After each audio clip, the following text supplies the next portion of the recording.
और ऐसा नहीं किया तो दोस्त में बोल देता है, भगवान नहीं बोले। चलो भगवान ने कहा कोई शत्रु नहीं, सब समाप्त हो गए, कौन हो सकता है? अश्वत्थामा बात उससे हमारी कोई लड़ाई नहीं है, वो तो गोलो घूम रहे हैं। लेकिन ये वैर की जो अग्नि है ना, ये बड़ी विचित्र है। अपने हृदय में वैर की अग्नि नहीं जलाना। एक होता है वैर, दूसरा होता है वैर। बोर की लकड़ी देखी ना, बोर को वैर कहते हैं, उसकी आग बहुत देर तक जलती है। वैसे ही वैर की जो अग्नि है, वो वैर की अग्नि भी कई पीढ़ियों तक जलती रहती है। इसके बाप दादाओं ने, इसके फलानों ने हमारे साथ ऐसा किया, हमारे परिवार के साथ ऐसा किया, बस वो उसी को लेकर के चलते रहते और पीढ़ियों तक। अश्वत्थामा को यह था कि मेरे मित्र के साथ में इनका वैर था, तो उसने उनके साथ क्या किया? उसने उन बच्चों को मार दिया, भागने लगा। भगवान ने उसके पीछे रथ दौड़ाया, उसका रथ नष्ट कर दिया, उसके अस्त्र शस्त्र नष्ट कर दिए, उसको पकड़ दिया, रथ के पीछे बांध दिया और बांध के गया। भगवान ने अर्जुन को कहा, अरे तुमने प्रतिज्ञा की थी कि जिसने तुम्हारे सोए हुए बच्चों की मस्तक काटे, हमें उसका माथा काट दो, इसका माथा।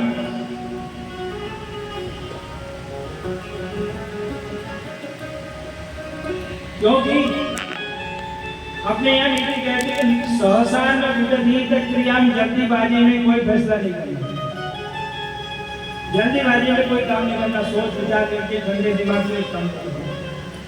मेरी प्रतिज्ञा कर दी, लेकिन इस काम को अपन सबकी सलाह से करना ले आए। जैसे द्रौपदी ने दूर से देखा अश्वत्थामा का सिर ऊंचा नहीं है, उसका सिर नीचे।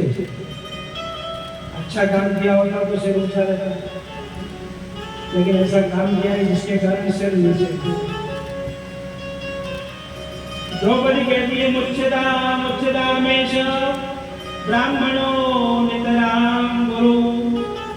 अरे इसको छोड़ दो, छोड़ दो, ये तुम्हारे गुरु जी का बेटा है, ब्राह्मण, ब्राह्मण से ऐसी गलती हो जाए तो इसको शरीर दंड नहीं देना, इसको छोड़ दो।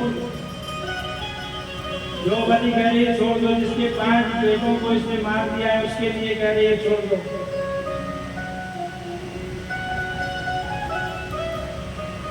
भीम कह रहा है नहीं, इसको तो मारना चाहिए, तुम नहीं मार सकते तो मैं मारता हूं। भीम आ गया, इधर द्रौपदी आ गई, द्रौपदी कह रही इसको छोड़ो, भीम कह रहा नहीं। वहां पर भगवान को अपनी 4 भुजा प्रकट करनी पड़ी। 2 से भीम को, तो यार ऐसा थोड़े साथ द्रौपदी को कहा, 2 हाथ से द्रौपदी को, द्रौपदी 2 हाथ से भीम। अब भगवान ने अर्जुन की तरफ देखा, अर्जुन ने कहा महाराज मां तो मेरा माता काट, और यदि मैं ऐसा कर देता तो मेरी क्या हालत होती? एक कह रहे मां जो है छोड़ दो, ये तो बहुत तकलीफ में आ जाता। तो भगवान ने कहा भाई देखो, शास्त्र का नियम है, उसके अनुसार ब्राह्मण को शरीर दंड नहीं देना। ब्रह्म बंधुर न हंतव्य आतताई वधारण। ब्राह्मण को नहीं दंड देना, मारना नहीं, लेकिन आतताई को मारना। आतताई किसको कहते हैं? श्रीधर स्वामी ने बड़ा अच्छा वर्णन किया है। अग्निगो गरदश्चैव शस्त्रपाणिर्धनापः क्षेत्रदारहरश्चैव आतताईव दानम्। दूसरे के खेत में या घर में आग लगा देगा, अग्नि का जहर देने का जो काम करता है वो उसको आत्माई कहते हैं। शस्त्र बाणी आपके सामने हथियार लेकर के खड़ा है आपको मारने के लिए और आप उससे अपनी रक्षा नहीं करोगे तो आप पाप की वादी बनोगे। आग लगाने वाले को, जहर देने वाले को मारने में शास्त्र की दृष्टि से कोई पाप नहीं है।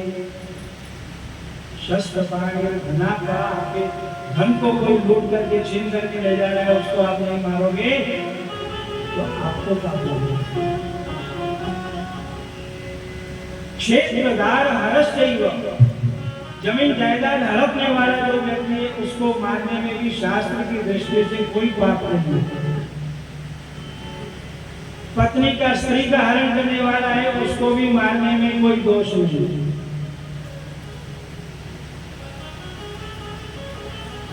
भगवान कह रहे भैया मैंने दोनों बात कही, आतताई को मारना चाहिए और ब्राह्मण को मारना चाहिए। अब तुम अपने विवेक से इसका फैसला करो कि क्या करना। ब्रह्म हत्या लग जाएगी,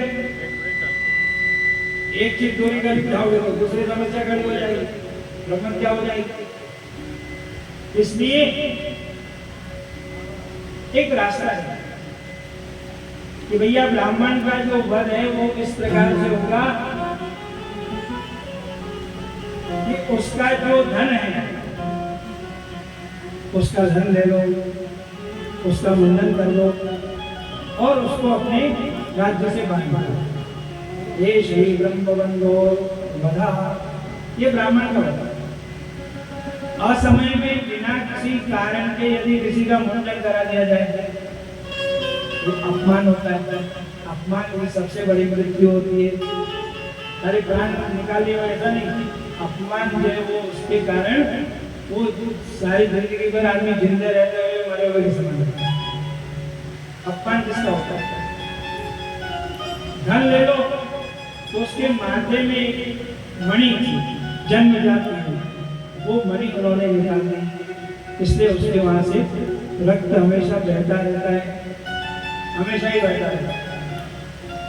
और उसको राज्य से निकाल दिया कि अब तुम हमारे राज्य में प्रवेश नहीं करते।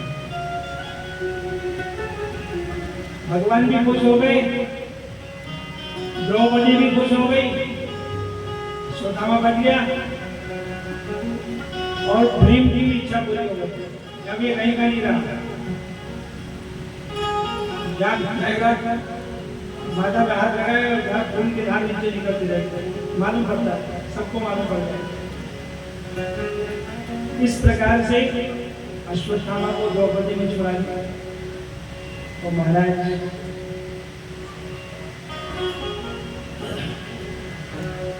भगवान ने पांडवों को उनका राज्य दिला दिया, राज्याभिषेक हो गया और उसके बाद बड़ी मीठी युधिष्ठिर जी को मन में संतोष हो, दुख हो रहा है इस राजगद्दी में बैठने के लिए